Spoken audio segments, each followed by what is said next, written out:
Olá, como vocês estão? Espero que estejam bem. Hoje vamos contar o trágico caso de Gladys. Então já deixe seu like.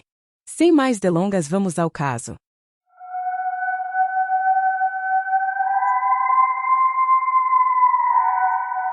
Nasceu no calor das terras dominicanas, no dia 15 de outubro de 1960, uma alma destemida chamada Gladys Ricarte. Em 1979, com apenas 19 anos, viu-se diante da maternidade, acolhendo em seus braços um precioso bebê, batizado como Davis. Entretanto, o apoio paterno não estava presente em sua jornada, deixando-a ciente de que o destino de seu filho dependia exclusivamente dela. Determinada a proporcionar-lhe o melhor, como todo pai almeja para sua cria, Gladys mergulhou de cabeça no trabalho em sua terra natal. Aos 22 anos, acumulou coragem e economias suficientes para atravessar o oceano rumo aos Estados Unidos, onde parte de sua família já residia, incluindo sua irmã e mãe. Apesar da dor da separação, confiou o cuidado de seu pequeno a algum parente próximo, embarcando em busca de novas oportunidades. Desembarcando em solo americano, percebeu que a barreira linguística era um obstáculo a ser superado, então dedicou-se arduamente ao aprendizado do inglês. Com perseverança, adentrou os corredores universitários e graduou-se em contabilidade, conciliando estudos com trabalho. Cada centavo economizado tinha um propósito claro: trazer seu filho para junto de si nos Estados Unidos. 6 anos após sua chegada, já consolidada em um promissor cargo de supervisora contábil em uma empresa renomada, no coração de Imarata, sua ambição jamais obscureceu seu lado afetuoso, divertido e familiar. Era um exemplo vivo para suas sobrinhas, incentivando-as a trilhar o caminho da educação superior com seu próprio exemplo. Em 1992, enquanto navegava pelos trilhos do metrô, o destino teceu seus fios e apresentou a Agustín Garcia, um dominicano de 40 anos, há muito estabelecido nos Estados Unidos. Dessa troca de palavras, floresceu um romance. Agustín era uma figura respeitada e admirada na comunidade dominicana, sendo empresário e diretor executivo de uma fundação sem fins lucrativos, representando estabilidade e prestígio. Gladys Ricarte, uma mulher de fibra, cuja jornada é entrelaçada por sacrifícios, sonhos e conquistas, personifica a essência da busca pela realização pessoal e pelo amor em terras estrangeiras. Ele era um líder ativo na esfera política local, engajando-se em associações voltadas para auxiliar o povo dominicano.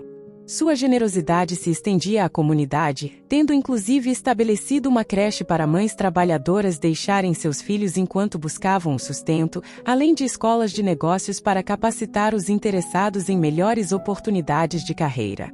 Quando o romance entre eles floresceu, eram frequentemente vistos juntos em eventos sociais e comunitários, com ela assumindo cada vez mais o papel de sua companheira. Em pouco tempo, passou a ser apresentada como sua esposa e, após um ano de relacionamento, mudou-se para sua casa, trazendo consigo o filho. No entanto, as coisas não corriam bem lá dentro. Ela não conseguia explicar à família exatamente o que acontecia, mas era evidente que Agustín não tratava bem seu filho. Além disso, a convivência com os filhos do primeiro casamento de Agustín não era harmoniosa, com uma clara preferência por eles. Após 2 anos, ela conseguiu um lugar próprio para ela e seu filho, mantendo-se independente e determinada. Apesar de desejar construir uma família e ter mais filhos, Agustín não compartilhava os mesmos planos. Ele preferia exibi-la em eventos e, ao longo dos anos, ela descobriu seus casos extraconjugais e seu comportamento controlador, chegando até a ameaçá-la com uma arma durante uma briga. Esses episódios somados à infidelidade dele a deixaram infeliz e com medo.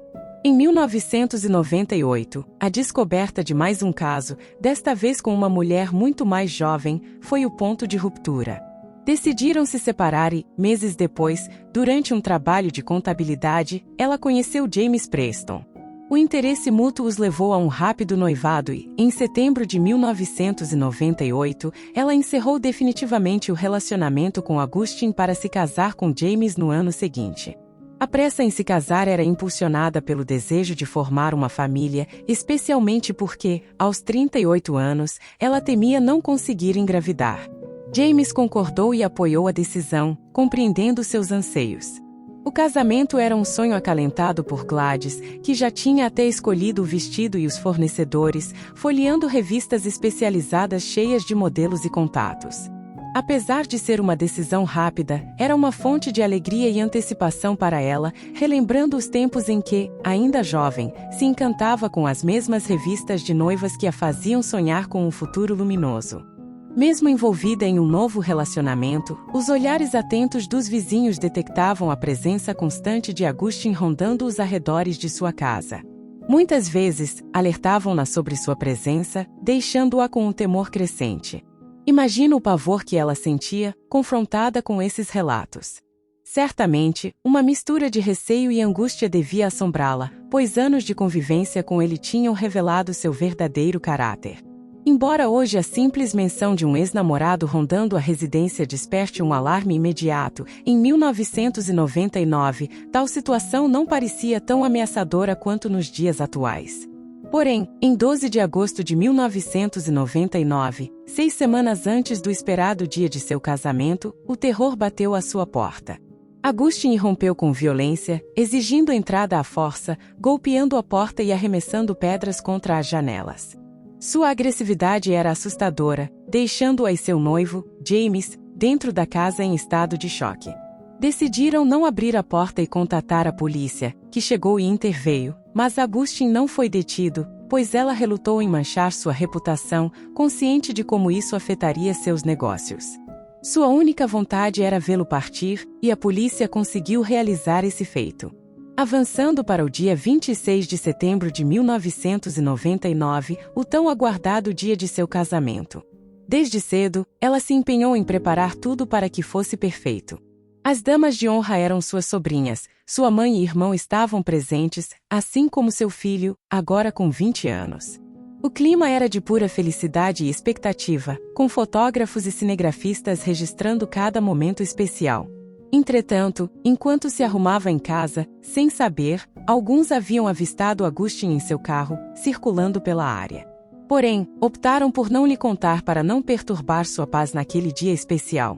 O irmão dela, ao perceber a presença de Augustin, confrontou-o, lembrando-o de que era o dia do casamento e não permitiria que ele o arruinasse.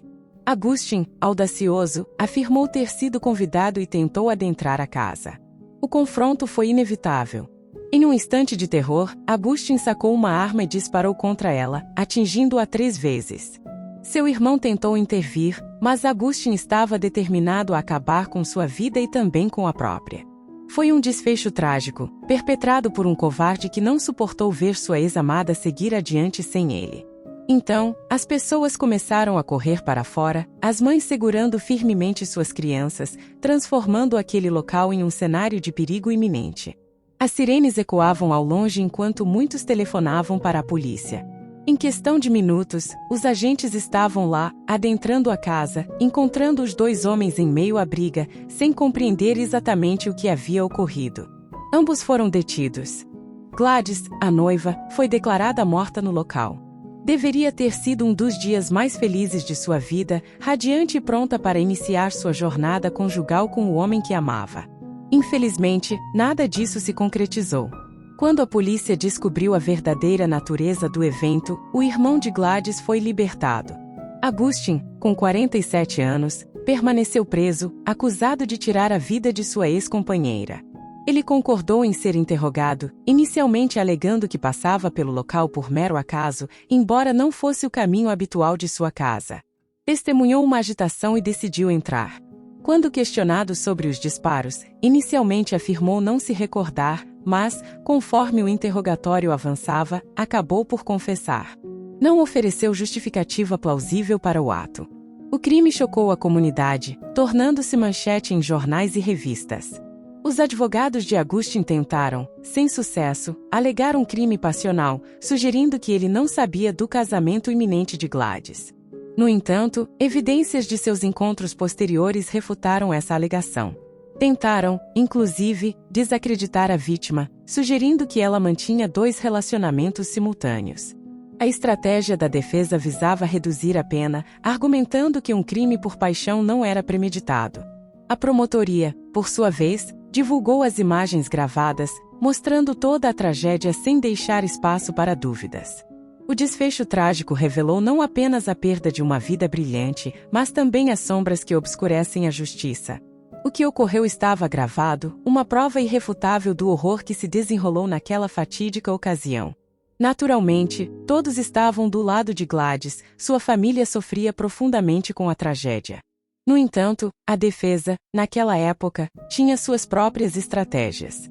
Tanto a defesa quanto a promotoria podiam antecipar parte do que seria apresentado no tribunal, e em 7 de setembro de 2000, quase um ano após o incidente, a defesa realizou uma coletiva de imprensa. Eles afirmaram ter provas de que Gladys nunca havia terminado seu relacionamento com Augustin. Exibiram um vídeo feito na madrugada anterior ao casamento dela, onde estavam juntos em uma loja, abraçados.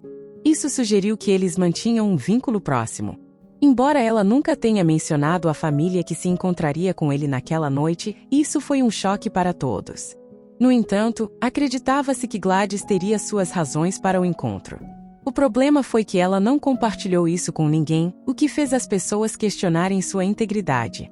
Infelizmente, a defesa conseguiu incitar uma narrativa negativa em torno de Gladys, levantando dúvidas sobre sua conduta. Isso deixou sua família chocada e angustiada, pois não apenas lamentavam sua perda, mas também enfrentavam o julgamento público e a acusação infundada. A promotoria, então, assegurou que nenhuma outra coletiva de imprensa fosse realizada sobre o caso. O noivo de Gladys, James Preston, optou por manter-se afastado da mídia, buscando justiça sem se expor. Antes do julgamento, o juiz e as partes envolvidas discutiram cuidadosamente quais evidências seriam apresentadas ao júri.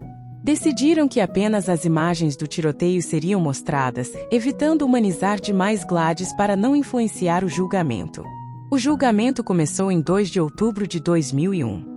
A defesa procurou argumentar que o crime foi passional, buscando uma sentença mais branda. James compareceu diariamente ao tribunal, junto com vários membros da família de Gladys, testemunhando os eventos trágicos. O júri foi chocado pelas imagens do tiroteio e outras evidências apresentadas, incluindo uma lista de placas de carro encontrada no veículo de Augustin. Quando investigaram esses números de placa, descobriram que pertenciam a carros que frequentavam as proximidades da casa de Gladys dias e até semanas antes do trágico evento. Ele estava monitorando quem visitava Gladys, talvez planejando algo obscuro com essas informações. Parece que ele estava obcecado e determinado a manter controle sobre a vida dela.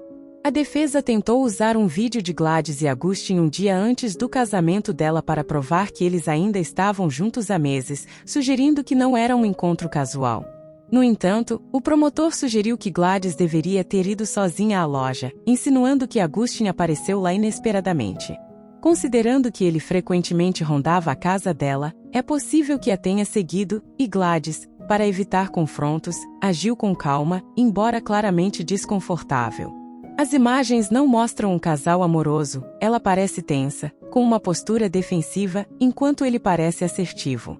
Parece que ela estava com medo do que poderia acontecer, mas queria evitar uma cena pública.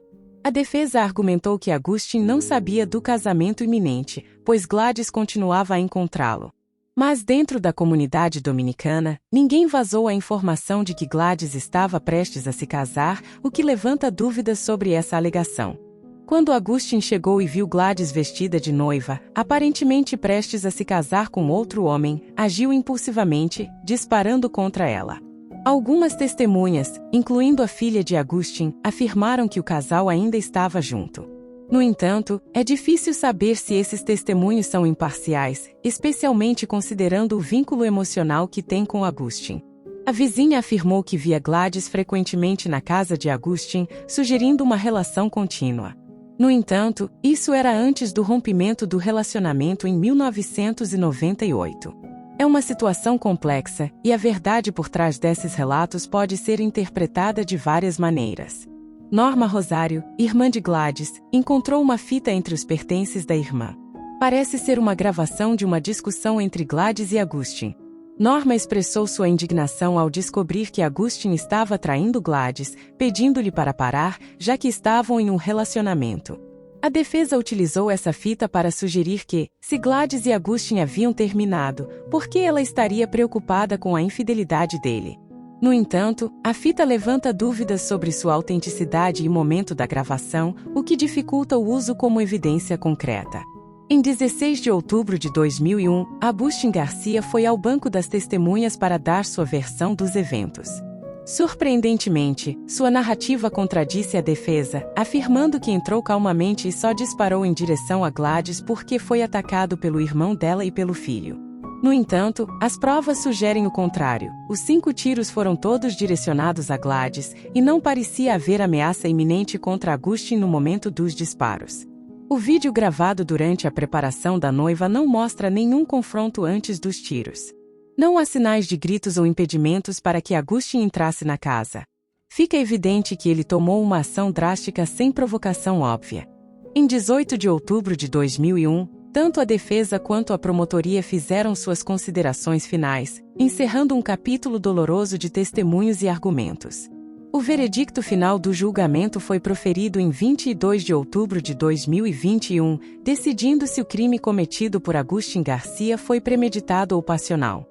O júri foi unânime, consideraram que foi premeditado.